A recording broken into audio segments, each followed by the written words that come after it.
हरिद्वार में जन सामान्य मंच की बैठक में उस समय विवाद खड़ा हो गया जब काली सेना के परमाध्यक्ष स्वामी आनंद स्वरूप ने संविधान निर्माता डॉक्टर भीमराव अंबेडकर को लेकर विवादित टिप्पणी की। उन्होंने सभा को संबोधित करते हुए कहा, संविधान के असली निर्माता BN राव हैं, न कि अंबेडकर। बैठक की अध्यक्षता IPS अधिकारी जुगल किशोर तिवारी ने की, जिसमें देश भर के सामाजिक कार्यकर्ता और विचारक शामिल हुए। हालांकि बैठक को सामाजिक समरसता और संवैधानिक मूल्यों को मजबूत करने की दिशा में एक महत्वपूर्ण पहल बताया गया। ये प्रयास इस मंच के माध्यम से किया गया।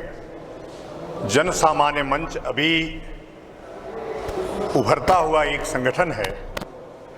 जो परंपरागत राजनीति से हट करके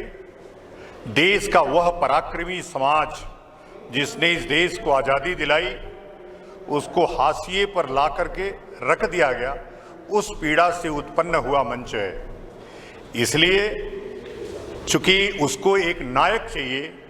तो नायक स्वतः स्वयंभू जिसको बोलते हैं, स्वयं चल करके BN राव साहब आ गए कि इस जन सामान्य मंच का नेतृत्व मैं करूंगा और मैं ही असली संविधान निर्माता हूं। जब हम लोग उस गहराई में जा रहे हैं संविधान निर्माण के इतिहास में, तो नित्य एक नए पन्ने खुल रहे हैं और आज हम इस मुकाम पे पहुंचे कि उनके नाम से एक किताब छप गई। जन सामान्य मंच सामान्य वर्ग से संबंधित समस्याओं को उठाने के लिए, उनके समाधान के लिए और सामान्य वर्ग के विरुद्ध जिस तरह की साजिशें चल रही हैं और जिस तरह के विगत में कुछ नियम कानून बनाए गए हैं जो सामान्य वर्ग के स्वाभिमान को समाप्त कर रहे हैं, उनके रोजगार को प्रभावित कर रहे हैं और उनके जीवन को संकट में डाल रहे हैं, ऐसे सभी प्रावधानों के विरुद्ध समाज को जागृत करके, सरकार से संवाद स्थापित करके कि जिससे समाज में गृह युद्ध की स्थिति पैदा ना हो,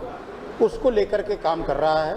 उसी अनुक्रम में आज यहाँ पर इस गोष्ठी का आयोजन किया गया था, जिसके अंतर्गत मुख्य रूप से 3 विषय रखे गए थे।